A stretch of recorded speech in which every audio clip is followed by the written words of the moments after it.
Bonjour, je m'appelle Marie et je vous accueille sur le premier podcast qui vous parle de vente directe et de social selling comme nulle part ailleurs. Ici, vous entendrez des coachs raconter leur histoire Stanome sans filtre et sans compromis. Grâce à leur parcours inspirant, vous serez, je l'espère, rassurés, touchés et surtout motivés. Bienvenue dans le monde des coachs Stanome. Pour Amandine, Stanome est un rêve de petite fille. Elle a toujours su que lorsqu'elle serait grande, elle rejoindrait les équipes Stanome.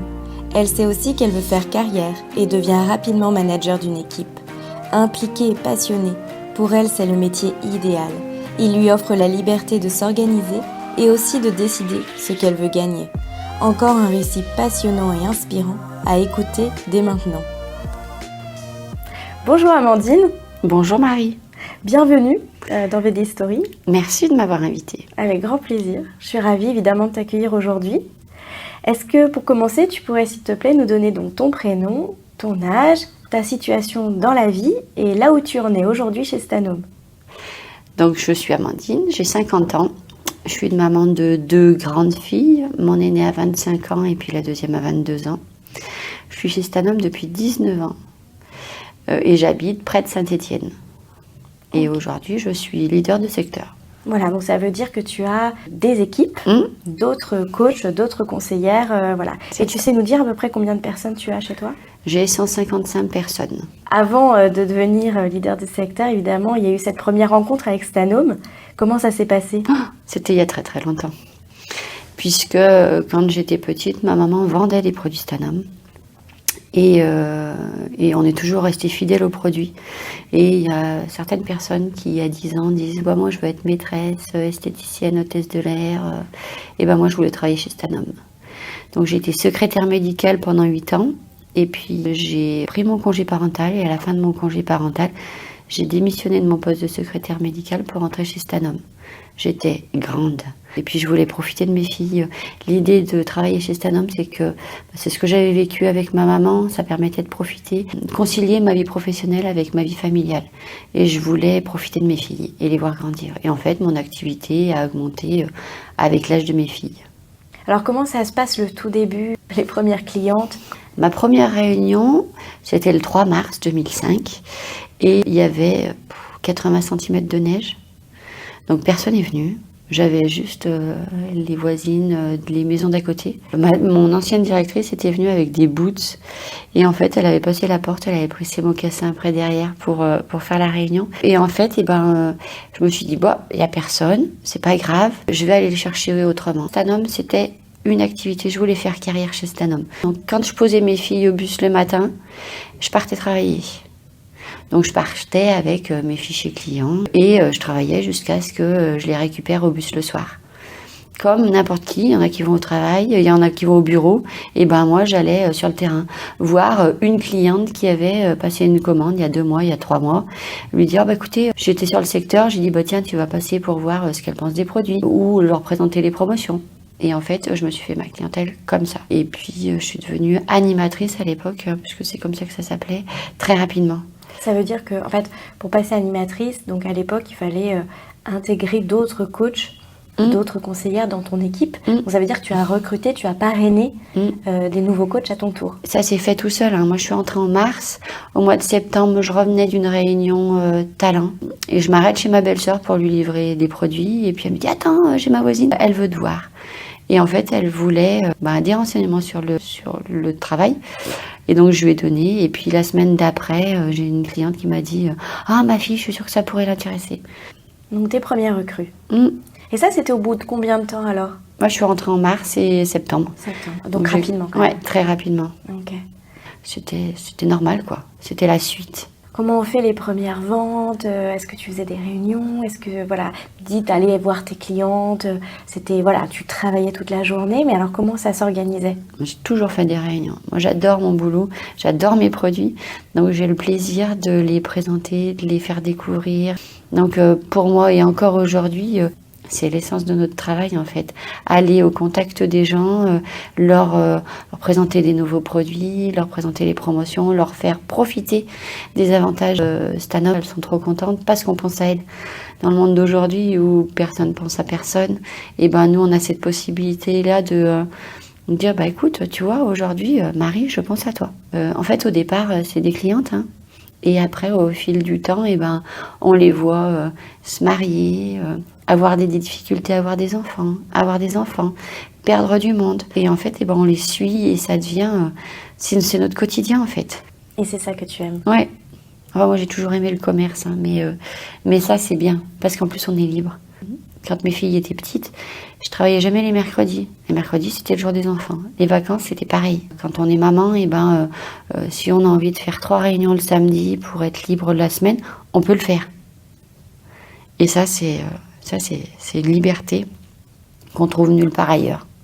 Alors aujourd'hui, tu es leader de secteur, donc ça veut dire qu'à un moment donné, ton équipe s'est agrandie progressivement.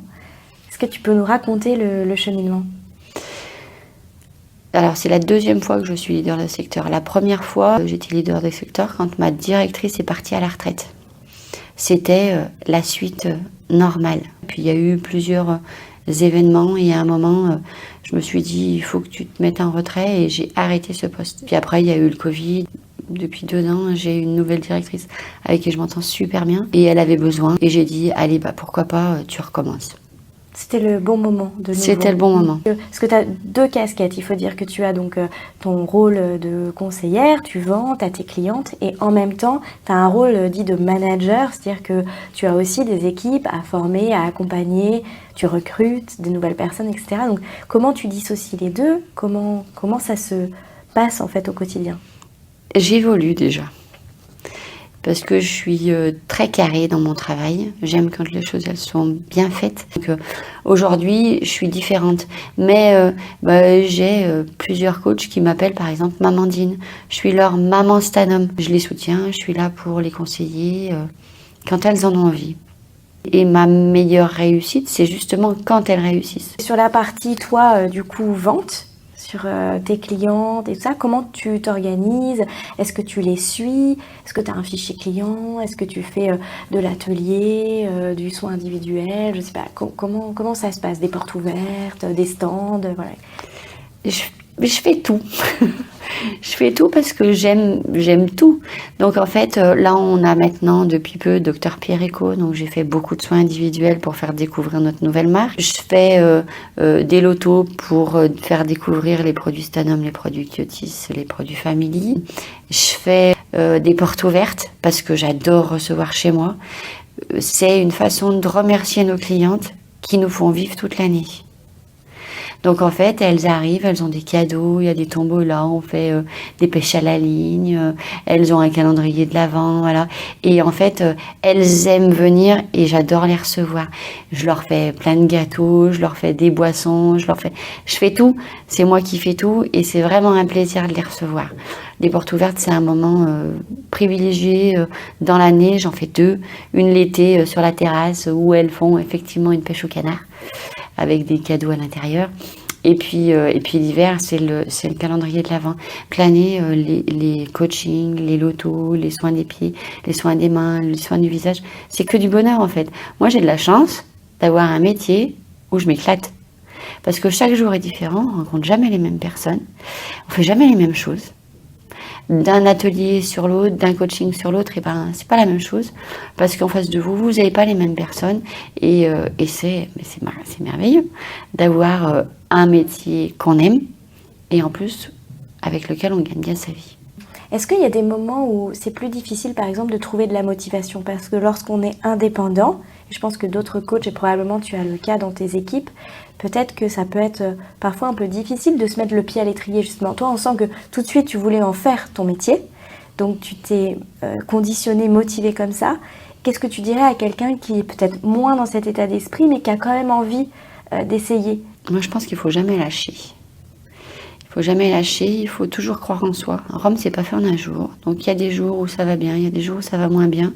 Mais c'est trop facile d'aller se remettre sous la couette et se dire « Ah non, mais aujourd'hui, j'y vais pas. » Non, si on veut gagner sa vie, si on veut avoir de l'argent, Il faut aller sur le terrain. Qu'est-ce que tu dirais à une nouvelle? On n'ose pas faire du terrain comme tu dis, ou n'ose pas appeler ses clientes.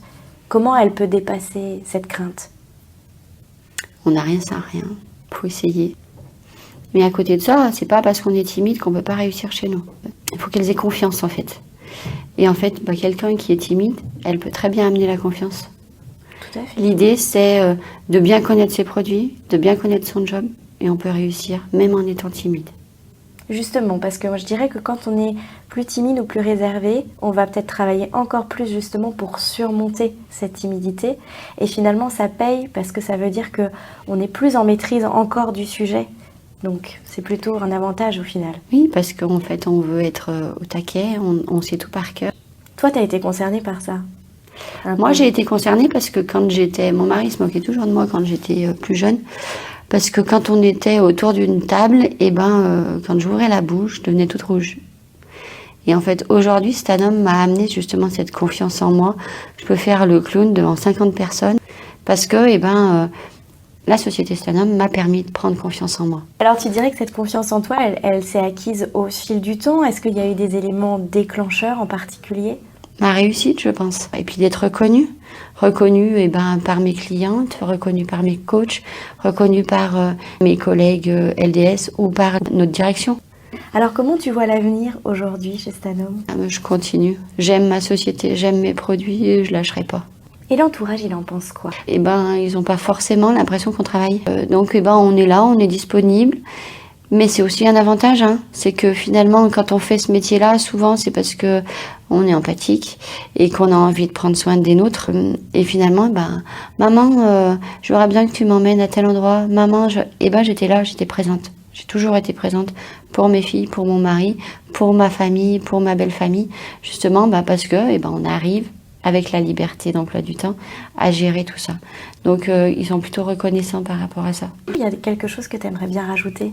Je dirais que si on a envie, si on a des doutes sur ce job-là, il ne faut pas se poser de questions. On essaye. Et puis après, on voit comment ça se passe. Essayez, lancez-vous, vous risquez rien. Vous restez que du plaisir. Merci beaucoup, Amandine. Merci, Marie. Un immense merci à Amandine pour avoir livré ici ce témoignage. Comme quoi, il faut vivre ses rêves jusqu'au bout. Merci à vous de nous avoir écoutés et à bientôt pour un nouvel épisode.